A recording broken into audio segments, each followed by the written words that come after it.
Today we're going to examine some reasons that a brother knit carriage can jam and discuss possible solutions. The first thing to suspect is always the sponge bar. It needs to be in good sturdy condition, installed metal side up, sponge side down, above the needles.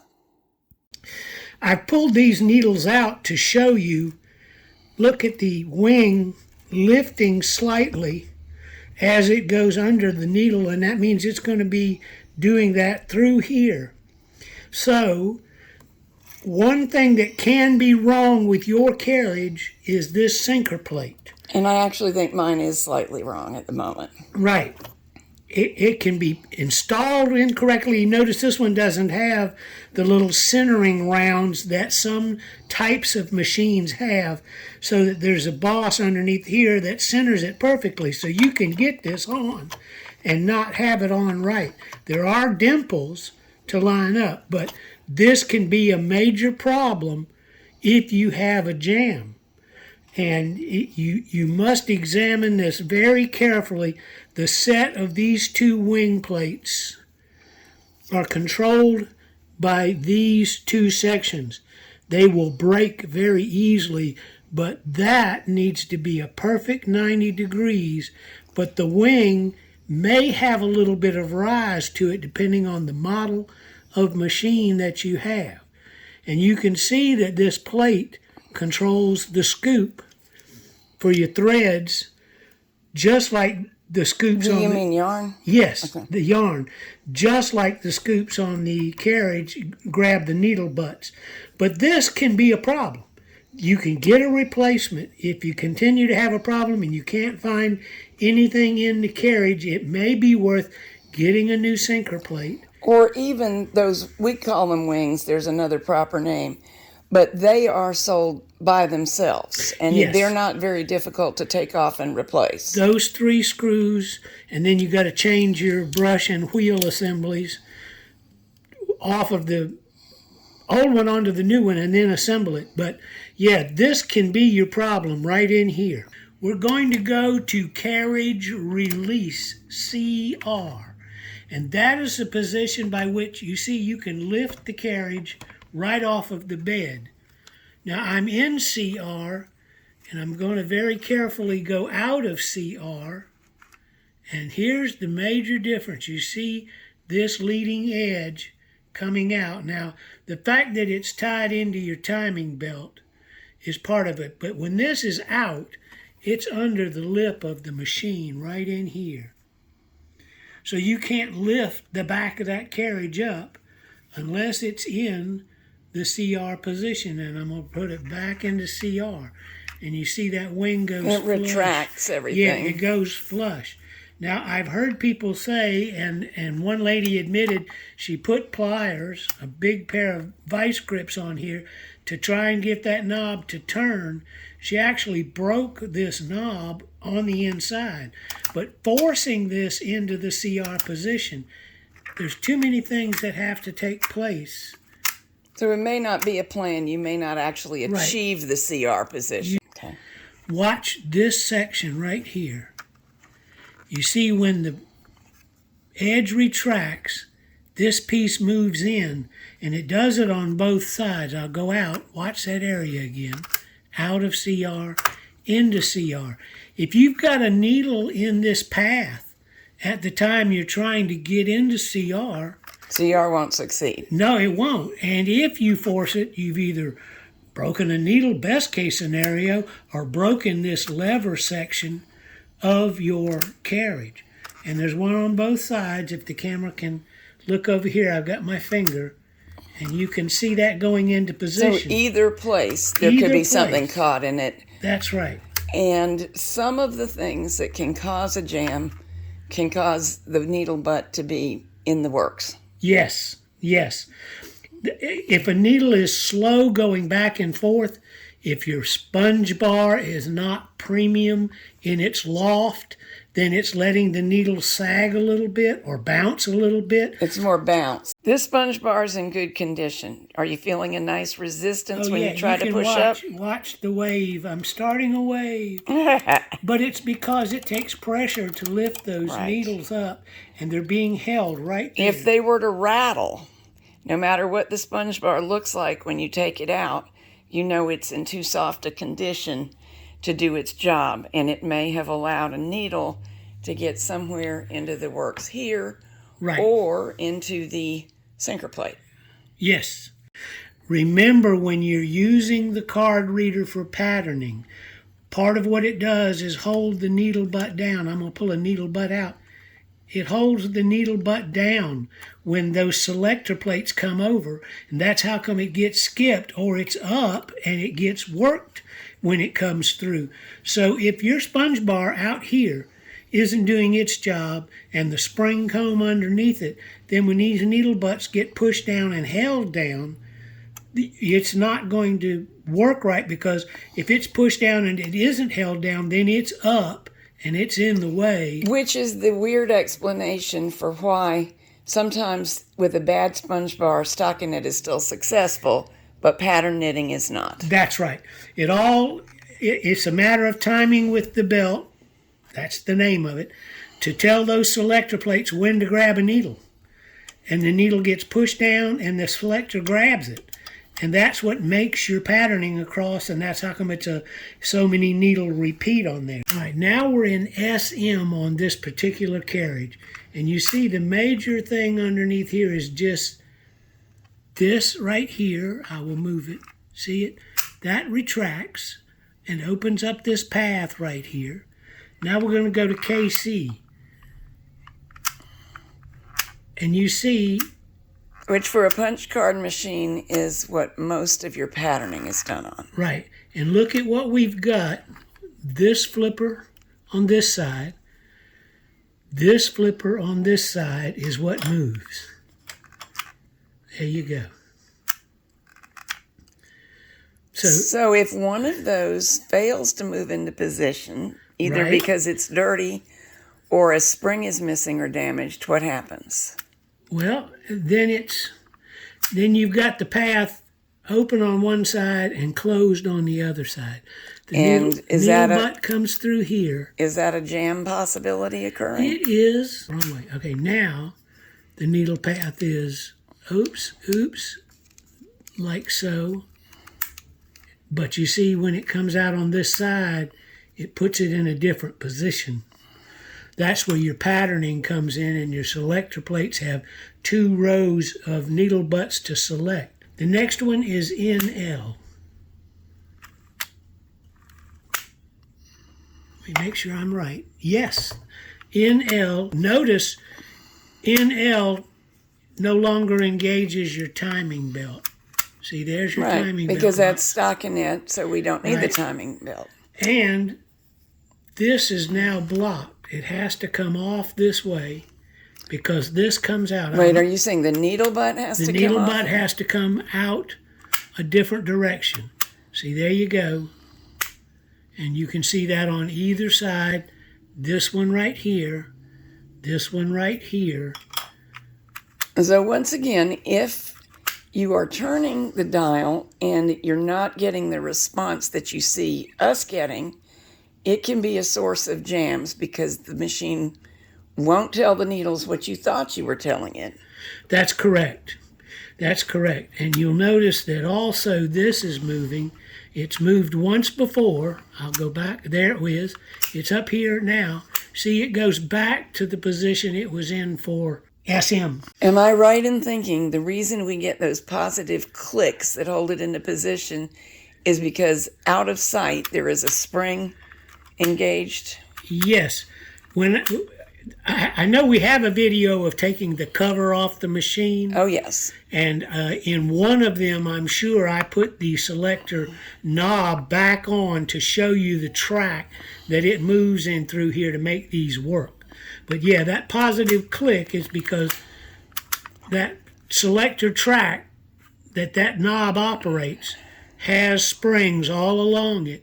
And so every position you get into, there's a cutout, and it pops a little keeper. Well, and I bring it up because although the springs are very, very sturdy and durable, sometimes machines have traveled a lot. And when they do, perfectly good springs can pop off. But as you mentioned, KC is where we're going to do most of our patterning. Yeah. And I want to talk about jamming your carriage. See that? I'm using the selector buttons, and everything should go back to where it was when you deselect. If there's too much buildup of old grease or any kind of fiber, you see these things are not nailed into position. They're spring loaded into position. They and can spring jam. can't overcome the crud. Right. See, in this selection, that one's moved, this one has not. We're going to go the other way, and they reverse. You can push them both at the same time, but when you go to clear them, what if they don't both move back to position? See, that's a spring load, and if it's being held, then you've got one still not working, and that's a jam waiting to happen. So it's a kind of a complex issue, what makes it jam. That's because it could be the concerted effort of two different adjustments that's right. failing to meet up as they expect it to. Yeah, here's another selector button you can watch. Here, this one again, but here another one. That changes the path. You can select them both at the same time. Did you see how slow that was? Okay, so mine needs a little cleaning out, which you can actually tell from the naked eye. And look, it did not return. You see, that's exactly what I'm saying. Thank you for being a dirty carriage. It's not filthy dirty. We've seen much worse. No, but it's time for some attention. But now watch. See, now it's working correctly. But when I selected them both and deselected, that one stayed in its position. That kind of thing. And you get some intermittent stuff like that happening as they get a little dirtier and needing to be cleaned. Or even if they've just sat up for a while. Yep. And you didn't take your LPS 1 and soak it down good and before put it on you a put pig it away, mat. yeah. And before you go to use it again, soak it down good with your LPS 1, set it on a pig mat, leave it for 30, 40 minutes and let it drain, and then watch it. Go through here, do your own Well, and that's diagnostics. exactly what's happened. This exact machine, I just recently got it out again, wanting to go back to using it, having spent some time with my singers. Right. And it really could use a little freshening up before it's going to be its Let me show the best camera self. this real quick. I pushed both center buttons. You see this one popped right where it's supposed to be. Look at this guy. Oh, no. You see now, if the needle butt's coming down through here, boogity, boogity, boogity, blam, it's going to hit right there because that did not go back out of the way.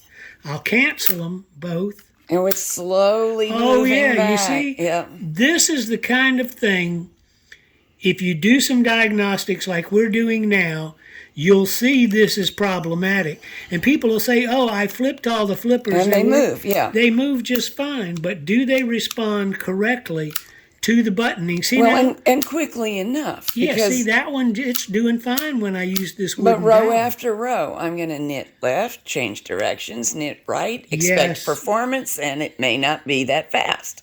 That's right. And I've seen you knit. You go 90 to nothing when you've got Do it not. set like you want it to be. But that's how you get the job done. That's how you cut wood. And so, yeah, any one of these can be sluggish, but these guys, you used it, or you used it before you put it up. You canceled it when you went to use it again, but nothing happened under here. So go through these, look at them, and see what they're doing. Let's do this for our friends who are having trouble.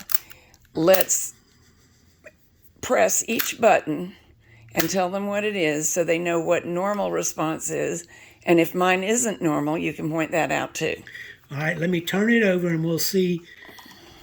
There's your part buttons, and these are your tuck buttons, so they're going to reverse places when I turn it over. That's right. So that we can see what we're doing. All right, you want a tuck going one way, and there it is. This lever, this lever. You want a tuck going the other way, and then it's this lever and this lever. Normally, we use both tuck buttons together, And that's so what- you should get a congruent behavior. That's right. This is down, this is up, this is up, this is down. They should be the same from side to side. I've tried to... And we have had it happen that if you now cancel, that sometimes they don't all cancel. That's it. One canceled faster, I noticed. And we saw that over here, and we saw this one the first time we used it. All right, part button on one side, part button on the other side. Now both part buttons. Both parts buttons. Okay, that's what we should get. And we cancel them, and that one was slow. But these guys should be really super fast. And on these, notice this flipper is rotating around this shaft. Same thing here. Get you a little bit of view. This is the butt of that flipper. So it's rotating around this shaft. And that means any buildup between those two surfaces of old grease or fiber, or both, will make it sluggish. And there's one thing we always like to mention. It is true the machine will run better when it's warm than when it's cold. That's because the lubricant gets liquefied by the heat. Yes. However, it is not true that a great solution is heating with a hairdryer because of two things that I'm aware of. One, you can't run the hairdryer the whole time you knit, so it's going to cool back off. And two, there is the possibility of actually warping metal with too much heat. Well, I will tell you firsthand, springs are made hot so that it's pulled into its coil while the steel is hot and it's allowed to cool off. That's what gives it its spring. You heat it up, you've changed the quality of the spring's ability to create tension. And it may go back when it cools off, it may not. It may lose temper if you heat it. And you don't know with a hairdryer where exactly you're heating. If you had one of my little mini torches and the tip of the flame is about that wide and you know, okay, I'm only heating this piece right here, so it'll free up on this shaft. But added to that issue, we have plastics on here. You do. So you've got a lot of nylon composite pieces. I have a million friends, probably exactly that number, who have successfully stopped a crisis with heat, but it isn't a permanent solution. No, and there you go. That my biggest bugaboo about that is it may stop the problem now, but you haven't solved the problem. Cleanliness is the problem, and I have hundreds of videos about taking them apart and cleaning them. Let's go through the center buttons. You can push the top button by itself. That's correct. It's MC and L. Right, and that's what I just did. MC means main color. This is when we're using two-color knitting. Right. There it goes, and you see this, this, this, and this. Now, when I cancel, everybody better get back where they belong. Now I'll push both of them at the same time, and you see it's the addition of this piece right here moving. And this is on those slide plates under the button assembly, and that is very easy to get it to stick. Oh, and we have a whole video on the small amount of clearance available to the button assembly and how to get it clean. Yes. But yeah, top on its own is just these two and these two.